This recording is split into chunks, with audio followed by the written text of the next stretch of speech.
I have a picture on my computer, a digital version of an old oil painting which serves as my screensaver. It's called The Last General Absolution of the Munsters on the Rue de Bois. And for a time there were many homes in Ireland which had a copy of it on the wall. It was painted in World War I and the original was lost during World War II. There it is. It depicts a haunting scene of young men seeking solace in their faith in the knowledge that many of them would be dead in a few hours. It's a depiction of duty, but also a reminder every time I fire up my laptop that what many of us think of as sacrifice is frequently little more than an inconvenience. Life may seem sometimes full of hazards. COVID, we just mentioned it there, climate change did that too, knife crime, but for the bulk of us, life is no longer what the philosopher Thomas Hobbes said it was, namely nasty, brutish and short. But it does still throw up choices which demand that we nail our courage to the sticking post. For me, this was joining this news channel, probably the bravest considered decision of my life. That will sound pompous and silly to many ears, but as someone widowed 3 years ago with 6 young children to support, I can tell you it took a bit of courage to leave a steady job. You have to really believe in something, really believe in the need for something to do that. And tonight I want to explain why I believe, for all there are many who disagree, that our cause is just. I'm saying it now because it's exactly a week since I took over this slot, the 8 p.m. Andrew Neil slot, as was. And just as Andrew delivered a compelling case for this news channel when it launched, I want to restate what I believe our purpose is. This is very much my personal opinion, by the way, not the company line. Well, our critics say we are coarsening public debate. I say we are enlarging that debate. Quid est veritas? Asked Pontius Pilate. What is the truth? I'll tell you what it isn't.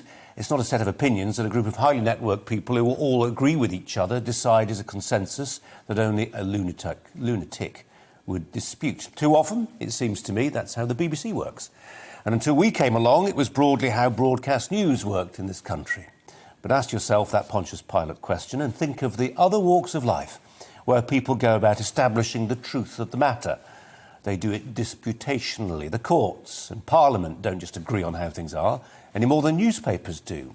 If you want to know how Britain works, you've got a better chance of doing so if you read The Telegraph and The Guardian, The Sun and The Mirror. But in broadcast Britain, where are the alternatives? It seemed to me that our airwaves were offering too narrow an ideological spectrum.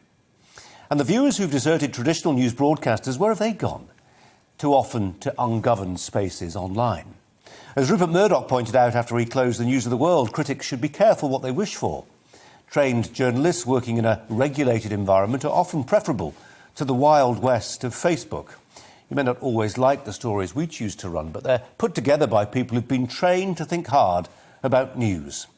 Unlike outlets on the internet, we have to answer to a regulator, Ofcom, if things go awry. Another reason I was prepared to take a big risk on GBNews is that we are not Facebook or their ilk, or any of those other corporate giants who bolt news onto a bigger corporate entity. We are a channel that looks at the news of the day and nothing else. And because that's all we do, all we are, there is no huge HR department or corporate affairs directorate, no suits telling journalists which pronouns to use or which part of their unconscious bias needs filleting. We're finding our feet. It takes time. It may take years. But I repeat that our cause is just. The hue and cry about us is out of all proportion with our actual influence. And that does tell you something, actually. GB News is a media phenomenon. Whether you like it or not, it has touched a nerve. I see it in the messages of support I regularly receive. They come from people who feel they've been ignored and marginalised and muffled for years. They are willing us on with a degree of encouragement that I certainly find humbling. Contrary to what some of our detractors might think, they are not swivel-eyed loons. Many of them are thoughtful people who feel large sections of the media hold them in contempt. The people David Goodhart, the sociologist, described as somewheres, folk who feel attached to Britain, their monarchy, their families, their hometown. People like my sister, who still works on the till at a co-op in Bradford and whose daily exertions do more for social cohesion than any number of highly paid academics. In a world where many people are encouraged to speak their truth, these are people, these somewheres, who feel that only one version of the truth is permitted. They are right to yearn for an alternative, and I hope we can give it to them. That's tonight's Brazier Angle.